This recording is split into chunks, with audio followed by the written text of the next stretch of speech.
Sebanyak 160 anggota maupun mantan anggota Parlemen Indonesia memberikan dukungannya dalam bentuk tanda tangan petisi untuk menghentikan 21 tahun penganiayaan yang dialami praktisi Falun Gong atau Falun Dafa di Tiongkok, terutama terhadap praktek perampasan organ secara paksa. Ya, itu harus kita kecam keras ya. Itu jelas-jelas di luar dari naluri kemanusiaan.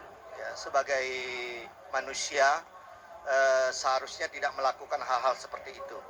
Ya, kalau di Indonesia jelas-jelas kita itu tidak dibenarkan sesuai dengan ideologi negara kita sebagai negara Pancasila yang kemanusiaan yang adil dan beradab itu. Petisi dukungan yang melibatkan 30 negara ini dianggap sebagai suatu hal mendasar yang patut dilakukan dalam mendukung kemanusiaan tanpa melihat agama, suku, maupun ras. Setiap manusia memiliki hak hidup, sehingga penyiksaan itu adalah mengarah kepada penghilangan nilai-nilai kemanusiaan, dalam hal ini adalah melanggar Declaration of Human Rights. Para praktisi Falun Gong menggalang petisi ini selama bulan Juli di Jakarta dan sejumlah kota. Anggota DPR MPR RI yang ikut menandatangani diantaranya adalah Saan Mustafa, Wakil Ketua Komisi 2, Gus Pardi Gaus, Anggota Komisi 2, Yandri Susanto, Ketua Komisi 8, Jeffrey Romdoni, Anggota Komisi 8, Hilary Brigita Lasut, Anggota Komisi 1, dan Syarif Abdullah Al-Qadri, Wakil Ketua Komisi 5. Salah seorang anggota Komisi 2 yang memberikan tanda tangan dukungannya, Dr. Andes Gus Pardi Gaus, juga menyatakan bahwa perlu diadakan investigasi terkait perihal perampasan organ di Tiongkok. Dan menurut hemat saya perlu dilakukan proses hukum oleh lembaga di PBB karena ini sangat sesuatu kezaliman yang dilakukan sesama anak bangsa.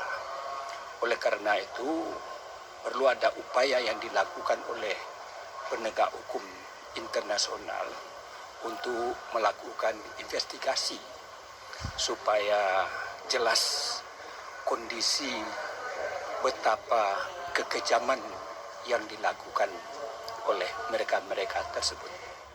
Bulan lalu, anggota DPR MPR RI Weni Haryanto pernah melakukan interupsi dalam sidang paripurna DPR RI pada 18 Juni 2020.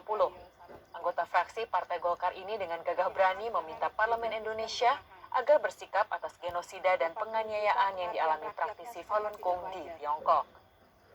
Khususnya selama 21 tahun terakhir, penganiayaan genosida terhadap Falun Gong atau Falun Dafa, di mana ribuan praktisinya telah dianiaya hingga meninggal, ratusan ribu telah ditahan di kem-kem kerja paksa, pusat pencucian otak, dan penjara. Dan sebagian besar telah dibunuh untuk diambil organ tubuhnya dan bagi kebutuhan transplantasi pasien dalam negeri maupun mancanegara. Himbauan saya hentikan. Karena betapa mulianya martabat akhlak daripada manusia sebagai makhluk insan Tuhan. NTD News melaporkan dari Jakarta.